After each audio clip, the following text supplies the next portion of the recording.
আজ মাছ বেচে 4,000 টাকাকে 6,000 টাকা করতে গিয়ে শেষে এমন একটা ঘটনা ঘটে যাবে সত্যি আমার ভাবনাতেই ছিল না। তো হে গাইস, 11×22 কেমন আছো সবাই? আশা করি ভালো আছো সবাই। যেহেতু আজ একটা বড় টার্গেট নিয়ে ফেলেছি, তাই সকাল সকালই রেনকোট পরে বৃষ্টির আবহাওয়ার জন্য নিজেকে তৈরি করে বেরিয়ে পড়লাম 4,000 টাকা থেকে 6,000 টাকা করার পরিশ্রমের পথে। বৃষ্টি ভেজা রাস্তা আর সাথে মাত্র 4,000 টাকা, সবকিছু মিলিয়ে আজকের লড়াইটা সহজ হবে না বুঝতে পারছিলাম। তবুও জেরেক্স ট্রেনারকে নিয়ে এগিয়ে চললাম মার্কেটের দিকে, কারণ টার্গেটটা যখন নিয়েছি চেষ্টা তো করতেই হবে। তাই মার্কেটে পৌঁছে জেরেক্স ট্রেনারকে এক জায়গায় রেখে মার্কেটের ভিতরে গিয়ে একে একে মাছ দেখতে লাগলাম। এরপর কোন মাছ কি দামে বিক্রি হচ্ছে সেটাই জিজ্ঞেস করতে শুরু করলাম। তারপর এক সাইডে দাঁড়িয়ে ভাবনা চিন্তা করতে লাগলাম কোন মাছ নিলে আজকের টার্গেটটা পূরণ হতে পারে।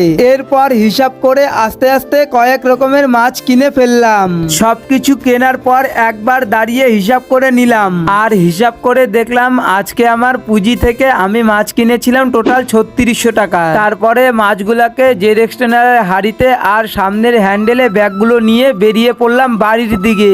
এরপর বাড়ি পৌঁছে একে একে মাছের বালতিগুলোকে সাজিয়ে সব মাছগুলিকে আলাদা আলাদা বালতিতে গুছিয়ে সবকিছু রেডি করে বেরিয়ে পড়লাম মাছ বিক্রি করতে। প্রথম কাস্টমার আসতেই একটু আত্মবিশ্বাস পেলাম। মাছ মেপে দিলাম, সঙ্গে টাকাও নিয়ে নিলাম, আর মনে মনে ভাবলাম চল আজকে 4,000 টাকা থেকে 6,000 টাকার টার্গেট পূরণ করতেই হবে। এরপর একে একে কাস্টমার আসতে লাগলো। কেউ নিজের পছন্দ মতন মাছ নিলেন, কেউ দামাদামি করলেন, আবার কেউ মাছ দেখে বললেন আজকে একটু ভালো মাছ দাও। আমি নিজের মতো করে সবাইকে মাছ মেপে দিতে লাগলাম, কারণ আমার কাছে শুধু মাছ বিক্রি করাটাই গুরুত্বপূর্ণ নয়, কাস্টমার যেন মাছ নিয়ে সন্তুষ্ট হয়ে বাড়ি ফেরেন সেটাও আমার কাছে অনেক গুরুত্বপূর্ণ। তবে আজকের রাস্তা একদম সহজ ছিল না। কোথাও কাস্টমার পেলাম, আবার কোথাও অনেকক্ষণ দাঁড়িয়ে থেকেও কেউ মাছ নিলেন না।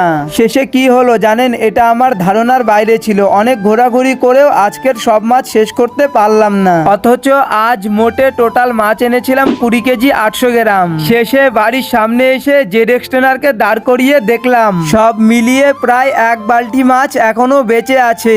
মনে হলো আজকে 6,000 টাকা তো দূরে থাক, 4,000 টাকাও ঠিক মতো তুলতে পারলাম না।